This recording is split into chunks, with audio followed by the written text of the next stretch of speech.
Your new puppy is home. This is so exciting. You probably want to do all of the things. Teach him to potty outside, offer him some yummy food, show him his crate, snuggle with him in your lap, introduce him to all your neighbors' friends and family members, take him to the pet store and pick out some dog food toys, start working on leash skills, taking him for a walk, teaching him to shake, sit down, and roll over. Whoa, whoa, whoa, not so fast. I know you're excited, but there's a lot of time to do all the fun things with your puppy. Let's take it a little slower for the first week.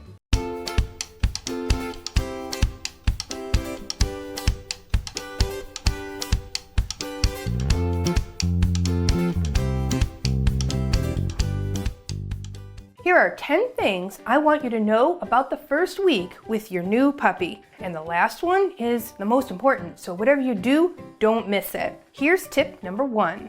When you first get him home, take him out to the potty spot. Now, you might want to make it a smaller area with an outdoor potty pen and close to the house if you can. The big world can be a little overwhelming for a little puppy at first. And reward him with a piece of kibble outside. When he goes potty, outside. Then make sure to keep his free space in the house small for now. Tip number 2.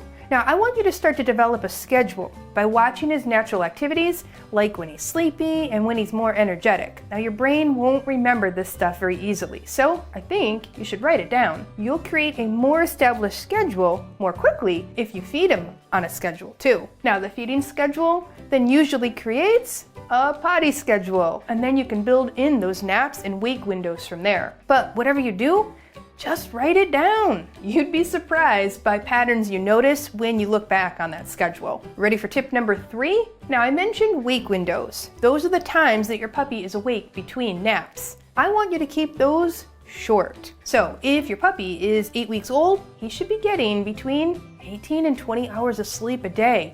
Yes, that much. He needs that much sleep for his little puppy brain to process all the new information he's learning. He can probably be awake for about an hour to an hour and a half before he needs to take a nap again. Any longer, and you'll probably see some sort of crazy puppy behavior from being overtired. And some puppies can't even be awake for that long. That's okay. That guideline is a maximum, not a minimum. Okay, on to tip number 4. Now I know you're gonna wanna show him off to all your friends and family, but for the first week, I recommend that he only meet the people who live in your home. Don't worry, you can take lots of pictures and share them all over social media. And after the first week, when you're ready to start expanding his world, then you can introduce him to others. I also recommend not letting him meet all the other pets at home at first.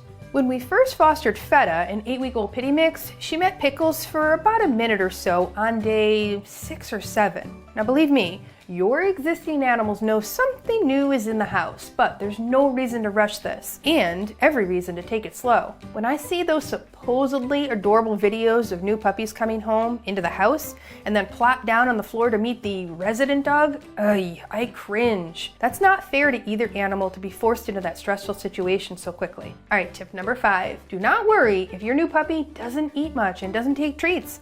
This is typically normal. Do not doctor up the food or offer a buffet of food options. As long as he's eating a little and drinking some water, he should be fine. And if he's going poo and pee normally, it means he's getting something in that little system. After a few days, you're gonna notice he'll probably start to eat a lot more normally. And speaking of food, keep him on the same food as he had at the breeders or a rescue. Now you can transition slowly to a new food in a week or 2, and you can do it over a period of about 2 to 3 weeks. Taking it that slowly is super important for sensitive puppy tummies. And remember, if you're really concerned about his eating or his drinking when he first comes home, be sure to call your vet. Here's tip number 6. Now I know you're ready to get going with all the skills and traditional training. And if you've enrolled in my online course before he came home, you're probably more than ready to get started. But for the first week, I recommend that you don't start any formal training. Focus on crate training and comfort and potty training. Establish a good schedule and just help your puppy get comfortable in his new home. Now, I know that's not fun, but it's what's best for your puppy, I promise. This is the beginning of you learning how to take training at your puppy's pace, not yours. tip number 7. Even though I don't recommend formal training just yet, you can start to get ahead of bad habits that are probably going to show up later. Now, I'm talking about things like jumping and biting and barking. And if you want to see that kind of prevention in action, watch this video about the time with Feta the foster pup. And you can see how I reinforced the behaviors that I wanted to see,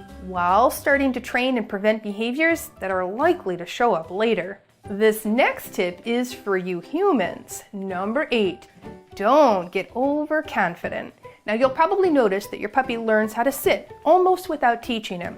He'll probably come when you call, even look at you when you call his name. This is natural puppy compliance because right now, the sun rises and sets on you, his new favorite human. Now, I hate to give you a bad news, but if you don't work at this, it is going to change. As he grows, he's going to get more curious and more confident. You're no longer going to be the most exciting thing in the room. So don't assume that you don't need to teach and reinforce those skills. I have a great video on this channel all about puppy development if you want to know when those teenage puppy behaviors are going to show up. And if you know what's coming, you can be prepared for it. Oh, and raise your hand if you're loving this video. We love that you love it.